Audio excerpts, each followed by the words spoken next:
শুভ সকাল বন্ধুরা, তোমরা সবাই কেমন আছো? আশা করি সবাই ভালো আছো। আমরাও ভালো আছি। এনএসএ ব্লগের তরফ থেকে সবাইকে স্বাগত জানিয়ে নতুন একটা ভিডিও আমি শুরু করছি। দেখো, সকালবেলা ঘুম থেকে উঠে বাসি কাজ করে নিয়ে তারপরে আমি বাসি জামাটা চেঞ্জ করে নিয়ে আমি রুটি করতে চলে এসেছি। আর এদিকে আটাটা বেশ কিছুক্ষণ আগেই মেখে রেখেছিলাম। বেশ কিছুক্ষণ আটাটা মেখে রাখার ফলে রুটিটা বেশ ভালোই তাড়াতাড়িও হয়ে যায় আর রুটিটাও সুন্দর হয়। আর রুটি যদি ভালো না হয় না, রুটি বানাতেও ইচ্ছা করে না। আর জানো তো, এখনও চা খাইনি। এই যে একটু বসে গেছি চা খেতে। এখন ওই রুটি করতে করতে এত ঘেমে গেছি না, জামাটা পুরো ইসে হয়ে গেছে, ভিজে গেছে। আর জামা কাপড়গুলো আবার মেলে দিয়েছি, তারপরে সেই ঘামেরও ভেজা। তাই ভাবলাম একটু চা খেতে বসবো। আবার এমনি একটু শরীরটা খারাপ আছে, তাই নাইটিটাকে আমি চেঞ্জ করে নিয়ে নাইটিটা আবার সার্ফের জলে চুবিয়ে দিয়েছি। ওই স্নান করার সময় কেচে নেবো একেবারে।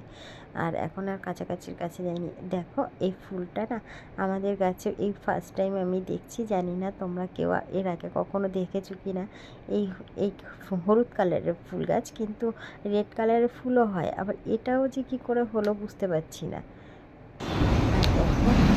দুবেলা স্নান করে খাওয়া দাওয়া করে তারপরে একটুখানি ঘুমিয়ে নিয়েছিলাম। তারপরে সোনাবাবুকে এখানটায় নিয়ে এসেছি ক্লাসে। ও তো ভেতরে ঢুকে আছে আর আমি তো বাইরে বসে আছি। বসে বসে দেখছিলাম সব কিছু। ওখান থেকে ফিরে এসে সোনাকে পড়াতে বসে গেছি। আর পড়াতে বসার পরে ও তো বকর বকর করে যাচ্ছে।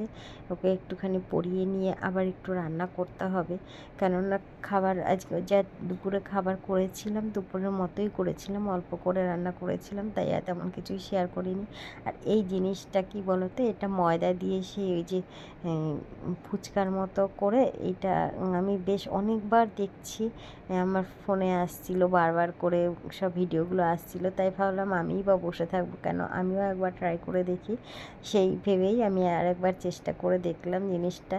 কিন্তু খেতে কেমন হবে জানি না। দেখতে তো বেশ সুন্দরই হয়েছিল, দেখি কি হয়। আর একটু টমেটো দিলে ভালো হতো, টমেটোটা ঘরে নেই, তাই দিতে পারলাম না। আর শরীরটা না ভালো লাগছে না, মনে হচ্ছে একটু ঘুমিয়ে পড়ি। খাওয়া দাওয়া সব বন্ধ করে দিয়ে যেন ঘুমাতে পারলেই ভালো লাগে। আর এখানে দেখো, ওই যে সেই কী বলে ময়দার চপ বলতে পারো, পকোড়া বলতে পারো। আর এই মাছটা ছিল, সেটাই গরম করে নিয়েছি। আর এই মাছটা দেবো না জন্য সোনাবাবুর জন্য একটা ডিমের পোচ করে